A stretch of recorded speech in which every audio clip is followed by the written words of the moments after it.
이제는 다르게 살아야 합니다 라는 제목으로 함께 은혜 나누기를 원합니다. 이 말씀이 선포될 때 성령님의 감동감화 역사하심이 우리 모두에게 함께 하기를 축복합니다. 우리는 이미 부르심을 받았지요. 그래서 부르신 자리에서 머물지 말고 자라나야 한다라는 말씀으로 지난주 은혜를 나눴습니다. 우리는 이 부르심이 끝이 아니라 시작이라는 것을 알았지요. 그리고 우리가 어디까지 자라야 됩니까? 그리스도의 장성한 분량까지 자라야 한다는 것을 알았어요. 그래요. 지난 한 주간 살아보니까 어떠십니까? 내 마음대로, 내 뜻대로 사라집니까? 안 돼요. 내가 자라나고 싶은데 막상 내 삶이 쉽지 않습니다. 말씀에는 분명히 고개가 끄덕여지는데 월요일만 되면 나도 모르게 원래 생활 방식으로 돌아간다는 거예요. 분명히 우리는 자라야 한다, 이 말씀을 믿고 따르기를 원하는데 문제는 쉽지 않다라는 거예요. 이렇게 말씀과 삶이 따로가 될 때 우리는 어떻게 됩니까? 신앙생활을 추상적이라고 느껴요. 분명히 우리가 예배는 드리는데, 말씀도 들리는데, 분명하게 은혜와 사랑도 알고 있는데 이상하게 삶과 방향이, 이 삶의 방향이 크게 달라지지 않을 때 우리는 마치 신앙이 멀리 있는 것처럼 느낍니다. 바로 오늘 이 지점에서 오늘 말씀은 우리에게 이야기합니다. 너희가 자라야 한다. 그런데 자라는 것에서 머무는 것이 아니라 완벽하게 이제는 다르게 살아야 한다. 이 말은요, 조금 더 참고 살아라, 조금 더 착해져라, 조금 더 종교 생활을 해야 된다 라는 말이 아니에요. 오늘 말씀은 분명히 말합니다. 너희는 그리스도까지 자라야 하는 사람이야.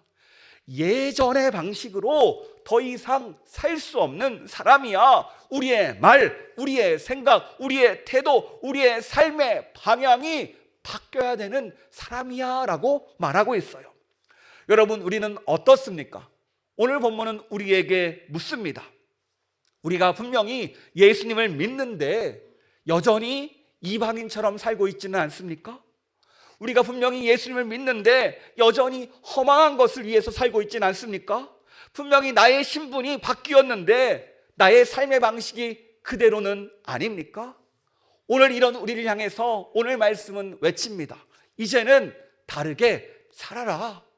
그리스도를 믿는 사람답게, 하나님의 자녀답게, 예수님의 사람답게 살아라 라고 이야기해요.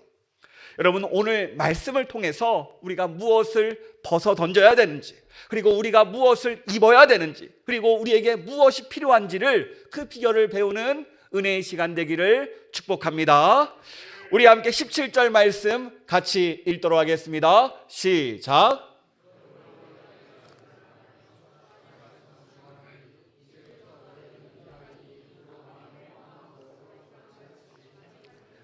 아멘. 바울은요, 우리에게 권면하지 않습니다. 이렇게 보면 어떨까라고 부드럽게 말하지 않아요. 오늘 사도 바울은 우리에게 분명히 말합니다. 주 안에서 증언하노니. 여기서 증언한다라는 말은요, 법정에서 쓰이는 무거운 말입니다. 내가 증인석에 서서 내 말에 책임을 지고 사실을 말할 때 쓰는 단어예요. 그러니까 사도 바울은 어떤 뜻입니까? 이거는 내 생각이 아니야, 우리의 선택사항도 아니야, 예수님을 믿는다라면 반드시 이렇게 돼야 돼 라는 거예요. 그렇다면 이 사도 바울은 무엇을 증언하고 싶었을까요? 그 이유가 17절 하반절에 나옵니다. 우리 같이 읽도록 하겠습니다. 이제부터 너희는 이방인이 그 마음에 허망한 것으로 행함같이 행하지 말라. 그래요, 이제부터는 너희가 이방인처럼 살지 말아라, 이 말을 하고 있습니다. 여기서 말하는 이방인의 문제는 도덕성의 문제가 아니에요. 거짓말치고 사기치고 음란한 삶을 살아간다, 그런 얘기가 아닙니다. 여기서 바울이 말하는 것은요, 허망함을 말하고 있어요. 무엇을 말한다고요? 허망함. 너희는 이방인의 그 마음에 허망한 것으로 행함같이 행하지 말래요. 여기서 허망함이라는 말은요, 내가 열심히 사는데 정작 목적지가 없는 삶을 말합니다. 쉽게 얘기해서 우리가 열심히 마라톤을 뛰고 있는데 42.195km를 열심히 뛰는데 결승점을 몰라요. 얼마나 힘들겠습니까? 분명히 열심히 뛰어요. 열심히 뛰면 주변에서 칭찬합니다. 와, 속도 정말 빠릅니다. 어떻게 그렇게 자세가 좋을 수 있습니까? 와, 쉬지 않고 그렇게 달릴 수 있는 능력이 무엇입니까? 정말 잘 달리네요. 쉬지 않고 주변에서 인정해 주시고 주변에서 막 칭찬해 줍니다. 와, 박수치고 난리가 났어요. 그런데 정작 어때요? 방향이 없습니다. 이리 갔다가 저리 갔다가 하루 종일 열심히 뛰는데 어때요? 결승점을 몰라요. 그 결과 지치고 허무하고 공허합니다. 요즘 우리의 삶은 어떻습니까? 우리가 정말 바쁘게 살고 있지요. 할 일도 많고 세상도 빠르게 변하고 정보도 넘치고 하루가 금방 지나갑니다. 그런데 이상하게도 내가 왜 이렇게 살고 있는지를 모를 때가 많아요. 그리고 남들처럼 살다 보니까 내가 이 길이 맞는지, 이 방향이 맞는지 묻지도 않습니다. 그냥 다들 뛰니까 분위기에 휩싸여서 같이 나도 모르게 뛰고 있는 거예요. 분명히 우리가 뛰면서 생각합니다. 어떻게 뛰면 더 효율적으로 뛸 수 있을까? 어떻게 뛰면 잘 뛸 수 있을까? 고민은 하는데, 더 좋은 결과를 위해서 고민을 하는데 정작 우리가 무엇을 위해 사는지를 놓칠 때가 많아요. 그래서 그럴까요? 분명히 하루 종일 열심히 살았는데 하루가 끝난 뒤에 잠자리에 누우면 나도 모르게 이런 생각이 떠오릅니다. 오늘은 뭐 했지? 내가 오늘 정말 잘 산 게 맞나?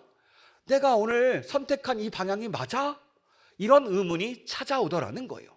이게 바로 성경이 말하는 허망함입니다. 열심히 분명히 살았는데 하나님과 연결되지 않는 삶이에요. 그래서 허망합니다. 그래서 사도 바울은요 18절에서 이렇게 이야기합니다. 우리 18절 말씀 함께 읽겠습니다. 시작.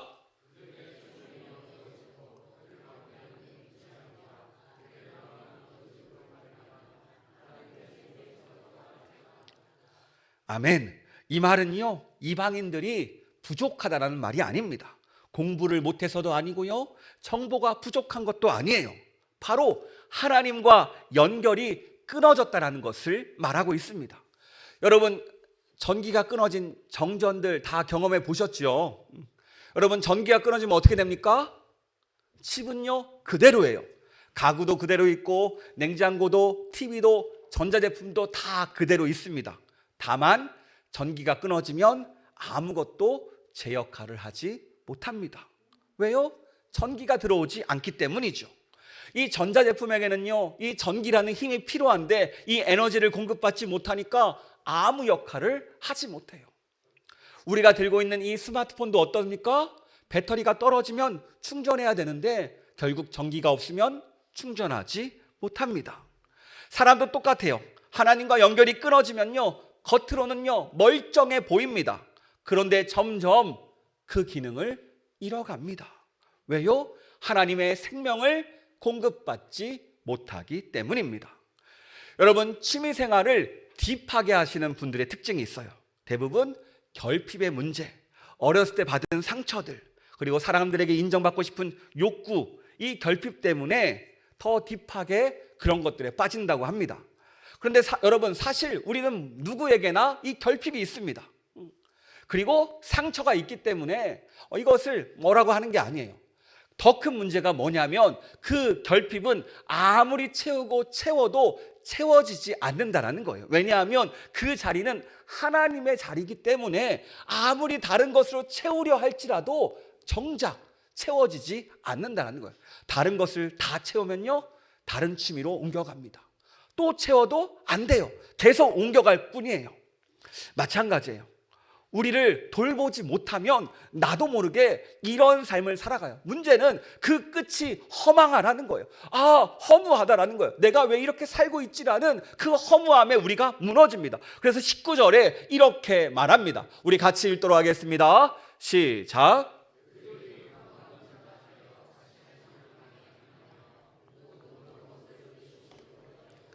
아멘. 여기서 방탕은요 도덕적으로 막 사는 것을 이야기하지 않습니다.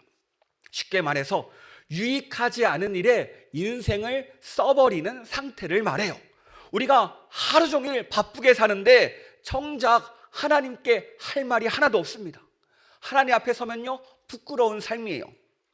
분명히 오늘 하루 죄는 하나도 안 지었는데 주님 쪽으로 한 발자국도 가지 못했습니다. 분명히 이 시간 예배를 드렸는데 인생의 방향이 그대로예요. 이게 오늘 본문이 말하는 방탕입니다. 여러분, 우리는 어떻습니까? 혹시 우리가 이런 방탕한 삶을 살고 있지는 않습니까? 오늘 말씀은요, 우리의 삶을 점검하라고 합니다. 주님 앞에 한마디라도 해야죠. 주님께 한 걸음이라도 우리가 다가가야죠. 예배를 드렸으면 인생의 방향을 한 발자국이라도 주님께 옮겨야 되지 않겠습니까? 이것이 오늘 우리 부르신 목적이고 이 예배에 초대하신 주님의 마음 아니겠습니까? 여러분, 탕자의 비유 유명하죠? 우리 잠깐 화면 한번 볼까요? 화면 잠깐 보여주시면 유명한 그림이 나옵니다. 옆에는 렘브란트의 탕자의 비유라는 그림이 나오고 옆에는 옛날에 헬라어로 동화책같이 탕자의 비유를 그림으로 적어놨더라고요. 이 탕자가 어떤 이야기입니까? 아버지에게 유산을 미리 받아서 외국에서 돈을 다 써버리고 망해서 결국 돼지 사료를 먹다가 겨우겨우 집으로 돌아온 둘째의 이야기입니다. 여러분, 이 아들이 낭비한 것이 무엇이죠? 보통 사람들은 이야기합니다. 유산을 받고 다 탕진했으니까 돈을 낭비했어. 그런데 여러분, 이 아들은요, 돈만 낭비한 것이 아니에요. 사실은 아버지의 아들로 살 수 있는 그 귀한 시간을 아무 의미 없는 일에 써버렸습니다. 그래서 삶이 더 힘들어요. 더 인생이 어려워요. 고생하는 거예요. 그냥 아버지 밑에 있었으면 그런 삶이 아니라 행복하고 편안하고 평안한 삶을 살았을 텐데 내 마음대로 살다가 결국 그 시간을 다 허비했어요. 이게 바로 방탕한 삶입니다. 여러분, 오늘 이 에베소서 말씀은요, 사도 바울이 이방인들에게, 예수님을 믿지 않는 사람들에게 하는 말이 아닙니다.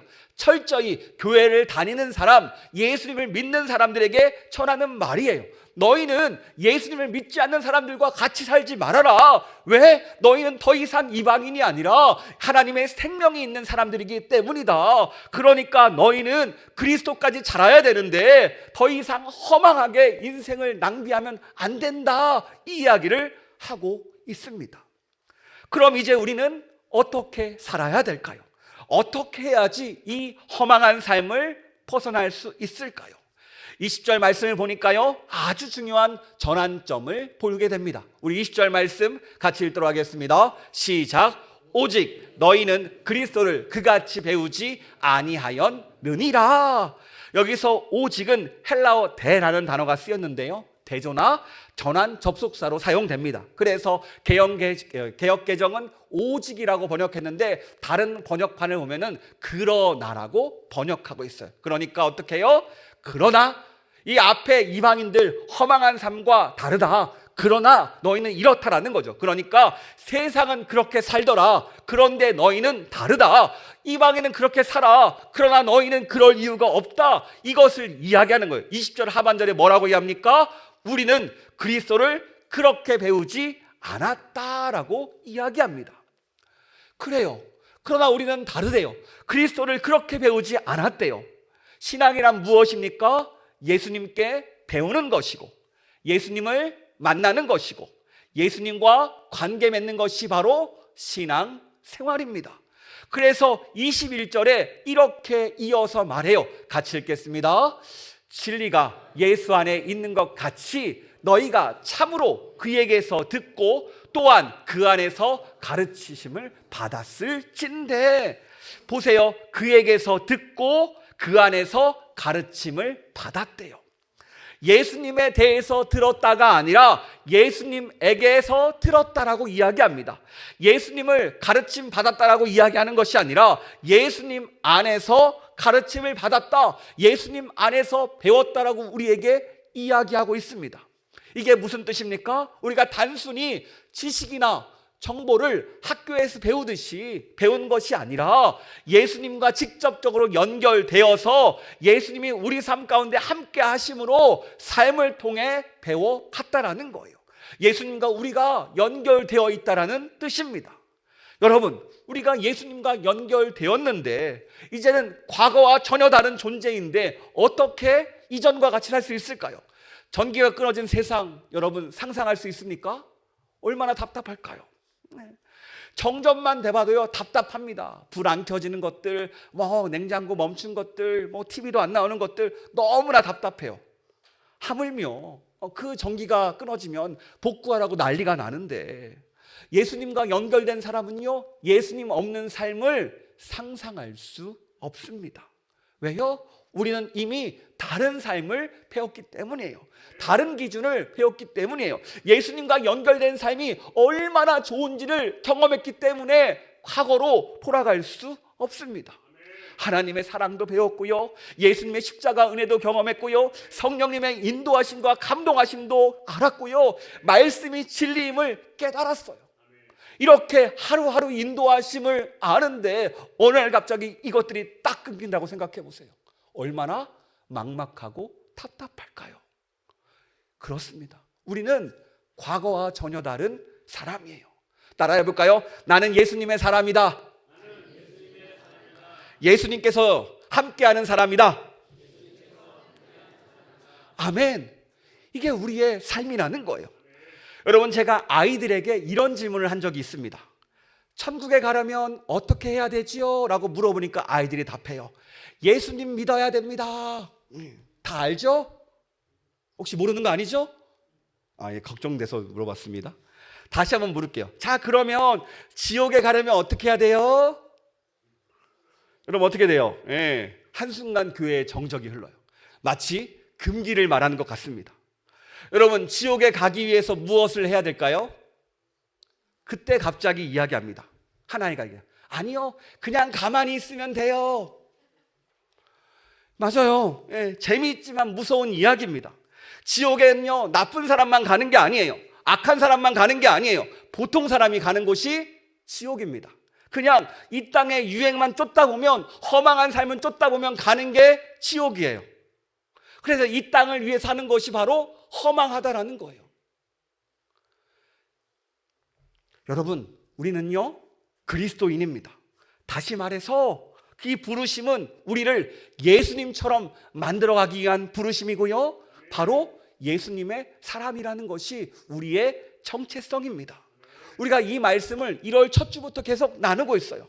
부르심에 응답해야 된다고, 이제는 응답해야 된다고, 말씀 가지고 살아야 된다라고요. 그래서 우리는 예수님을 한 발자국이라도, 한 걸음이라도, 손톱만큼이라도, 눈곱만큼이라도 닮아야 된다라고, 하루하루 닮아야 된다라고 말씀을 나누고 있습니다. 사도 바울도 마찬가지예요. 너희는 달라야 된대요. 그래서 22절에 이렇게 이야기합니다. 우리 같이 읽도록 하겠습니다. 시작. 너희는 유혹의 욕심을 따라 썩어져가는 구습을 따르는 옛사람을 벗어버리고. 아멘. 사도 바울은요 이 지점에서 너희는 이것을 고치고 저것을 고쳐라, 너는 다이어트 하듯이 몸 관리를 잘해야 된다라고 이야기하지 않습니다. 뭐라고 말합니까? 옛사람을 벗어버리라고 이야기해요. 여러분, 죽은 나사로 이야기 아십니까? 나사로가요 죽어서 수의를 입고 나흘이나 무덤에 있었습니다. 여러분, 시체가 옷을 입었으니까 이 썩은 내가 그 옷에 배이지요. 근데 예수님께서 그때 말씀하십니다. 나사로야 나오너라. 그리고 나사로가 살아나요. 잠깐 그림 한번 보여주실까요?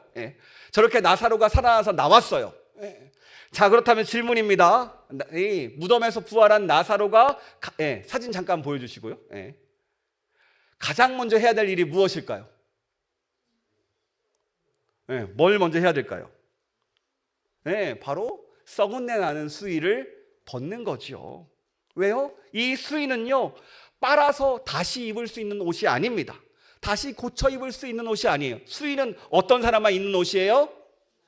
죽은 사람만 입는 옷이에요. 게다가 썩은 내까지 배었어요. 여러분, 한 번 입은 수의 몇 년 뒤에 다시 입고 싶습니까?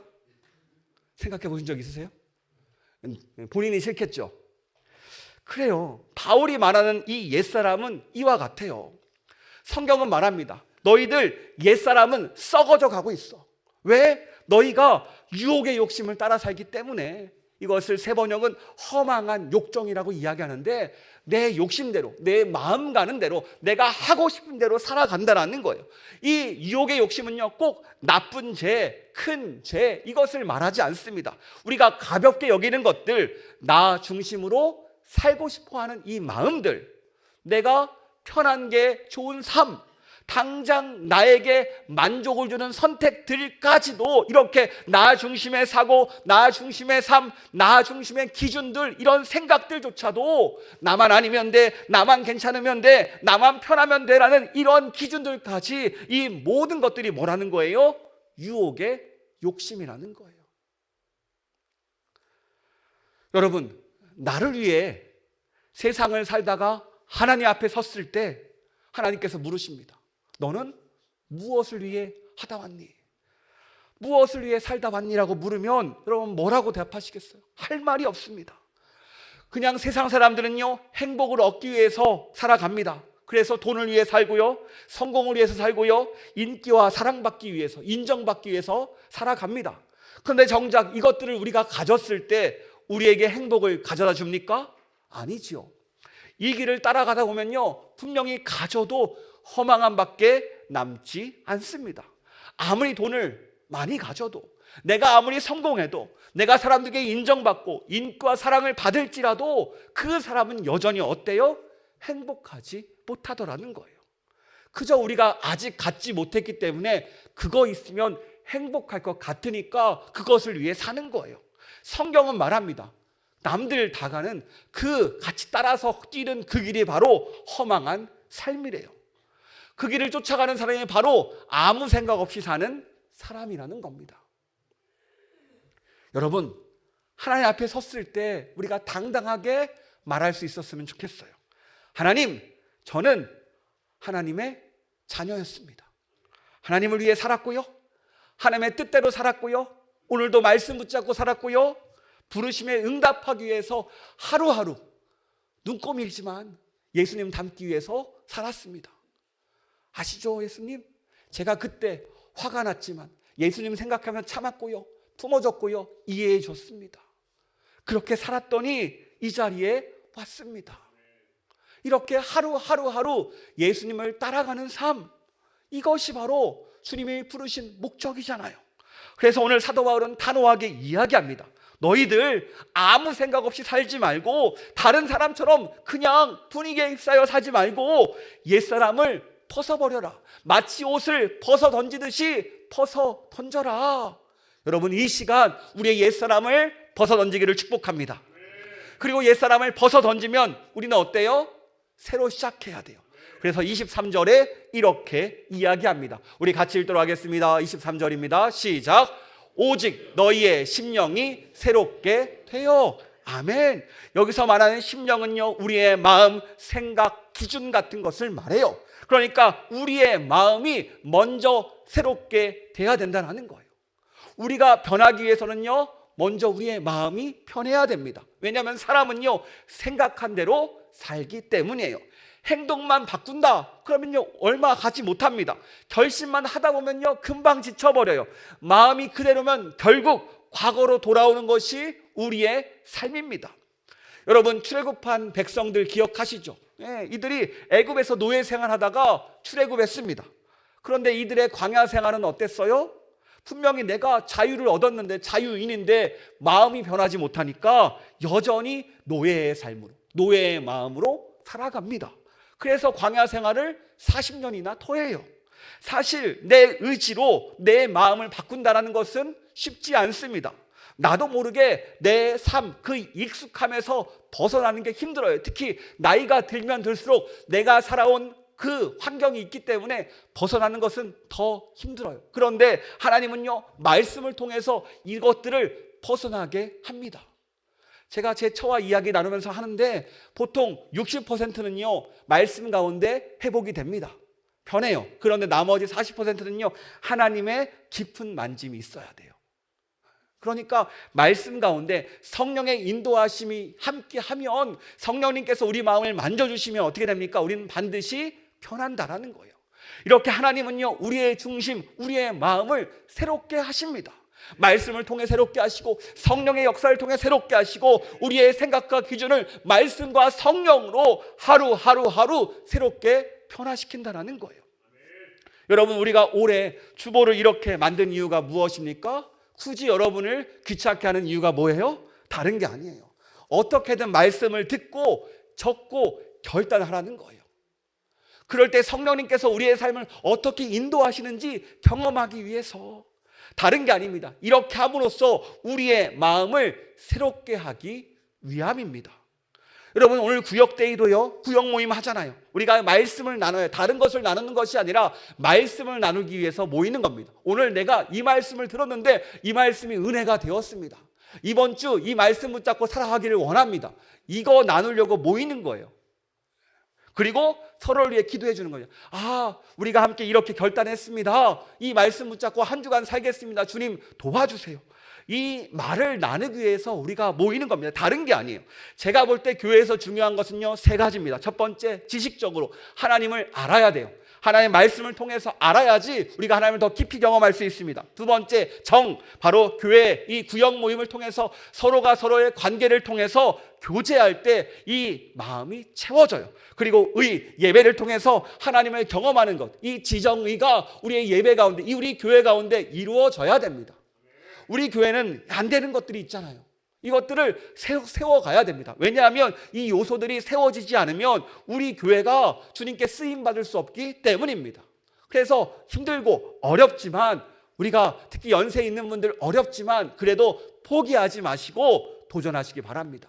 우리가 주일 예배 드리는 신앙생활이 아니라 예수님께서 부르신 목적은 이 말씀을 붙잡고 살기를 원하신다는 거예요. 그래서 도움 주기 위해서 이렇게 만들었고 함께 참여하기를 원합니다. 여러분, 그저 예배에 참석하는 신앙으로 만족하는 것이 아니라 말씀을 듣고 말씀대로 따라갔을 때 예수님을 닮아가는 우리가 되기를 축복합니다. 그리고 사도 바울은요, 24절에서 마지막으로 이렇게 말합니다. 우리 같이 읽도록 하겠습니다. 시작.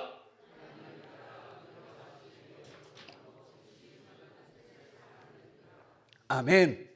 여러분, 하나님을 따라 세 사람을 입으래요. 여기서 중요한 표현이 나오죠. 너희는 하나님을 따라라고 이야기해요. 이 말은요, 창세기에 처음 나옵니다. 하나님께서 사람을 지으실 때 이렇게 말씀하셨습니다. 우리의 형상을 따라 우리의 모양대로 사람을 만들자. 그리고 하나님께서 사람을 창조하신 다음에 어떻게 말씀하셨습니까? 보기에 심히 좋았더라. 사람이 잘나서 보기 좋았을까요? 아니요. 하나님의 형상을 따라 만들었기 때문입니다. 그래서 성경에서 말하는 이 구원은요, 죄 몇 개를 고치는 문제가 아니에요. 하나님의 형상을 회복하는 것이 구원입니다. 하나님의 형상을 회복하기 위해서 예수님께서 이 땅에 오셨어요. 그래서 사도 바울이 말하는 24절의 의미는, 너희는 본래 하나님의 형상을 따라 지어졌어. 이제 본래 모습 새 사람으로 돌아가자. 하나님의 형상대로 살아가자. 이게 바로 하나님을 따라 의와 진리의 거룩함으로 지으심을 받은 새 사람을 입으라, 이 말입니다. 여러분, 옆 사람 축복해 볼까요? 당신은 하나님을 따라 만들어졌습니다. 아멘. 우리는 하나님을 따라 만들어진 존재입니다. 그래서 이 새 사람을 입는다라는 말은요, 없는 것을 만들어내는 싸움이 아니에요. 억지로 변하려는 노력도 아닙니다. 이미 내가 받은 정체성에 맞게 살아가는 그 방법이에요. 여러분, 신데렐라는 어려서 부모님을 잃고요, 계모와 어떻게 되죠? 언니들에게 놀림을 받았어요. 이 신데렐라가 왕자와 결혼하여서 왕궁으로 갔습니다. 이제 그는 누가 됐어요? 왕비가 되었습니다. 그렇다면 이제 왕비가 되었으니까 어떻게 살아야 돼요? 왕비답게 살아야 되겠죠. 마찬가지예요. 우리가 예수님을 통해서 하나님의 자녀가 되었습니다. 이제는 하나님의 자녀답게 살아가는 거예요. 그 부르심에 따라서 너는 예수님의 사람이야. 너는 달라. 너는 이제 다른 사람이야. 예수님과 연결되어서 예수님에게 능력도 받고 힘도 얻고 생명도 받아서 다르게 사는 사람이야. 이것을 우리에게 이야기하고 있습니다. 따라해 볼까요? 나는 새 사람이다. 나는 예수님의 사람이다. 이게 나의 정체성이다. 아멘. 그래요. 오늘 말씀을 정리합니다. 오늘 말씀은 우리에게 말합니다. 이제는 다르게 살아야 한다. 그런데 이 말은요, 더 잘해라. 왜 아직도 그 모양이니라고 우리를 정죄하는 말이 아니에요. 오늘 보면은 다시 우리를 재정의해 줍니다. 너희는 이미 다른 사람이야. 비록 연약해 보이고 부족해 보이고 넘어지지만 옛 방식이 편해서 여전히 과거의 모습으로 살아갈 때도 있지만 너는 새 사람이야. 예수님의 자녀고 예수님의 사람이고 온전히 하나님의 사람답게 살아가. 이것을 우리에게 요청하고 있습니다. 이것은요, 다른 게 아니에요. 내가 받은 생명을 따라 살아가는 삶입니다. 내가 받은 말씀을 따라 살아가는 삶이에요. 없는 것을 따라가는 게 아니라 있는 것을, 받은 것을 따라가라고 하십니다. 여러분, 예수님을 따라하기 때문에 우리는요, 오늘도 말 한마디를 선택할 수 있습니다. 예수님을 믿기에 분노와 감정에 나를 맡기지 않고 한번 꾹 참고 예수님의 마음을 구할 수 있습니다. 옛 방식으로 살 수 있지만 오늘 그 방식 앞에서 아니야, 나는 하나님의 자녀라면서 새 방식을 선택할 수 있습니다.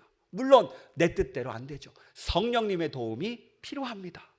그런데 여러분, 예수님을 믿는 사람은 반드시 성령님께서 도와주십니다. 그리고 성령님께서 우리의 인생을 다시 한번 그 목적지를 재설정해 주세요. 여러분, 인생의 목적지가 다르잖아요. 아무 의미 없이 달리는 것이 아니라, 아무 생각 없이 달리는 것이 아니라 어떻게 달려갑니까? 하나님 앞에 서는 그날을 준비하며 살아가는 사람입니다. 누가 말하잖아요. 이 땅의 삶은 소풍이라고. 그래서 결국 돌아가야 된다고. 우리는 그날을 준비하며 살아갑니다. 그래서 주님 앞에 섰을 때 하나님, 이런저런 핑계를 대는 사람이 아니라 말씀 붙잡고 살다 왔다고. 말씀대로 하나님의 말씀 안에서 함께 지어져 가다 왔다고 이렇게 자연스럽게 자랑스럽게 말할 수 있는 우리가 되기를 축복합니다. 그렇습니다. 우리는 새 사람입니다. 그러기에 내 생각보다 말씀을 더 선택하고 내 감정보다 말씀을 더 믿고 내 계획보다 하나님을 더 신뢰하는 사람, 그렇게 삶으로써 하나님께 인정받는 사람, 이런 사람 되기를 주님의 이름으로 축원합니다. 아멘.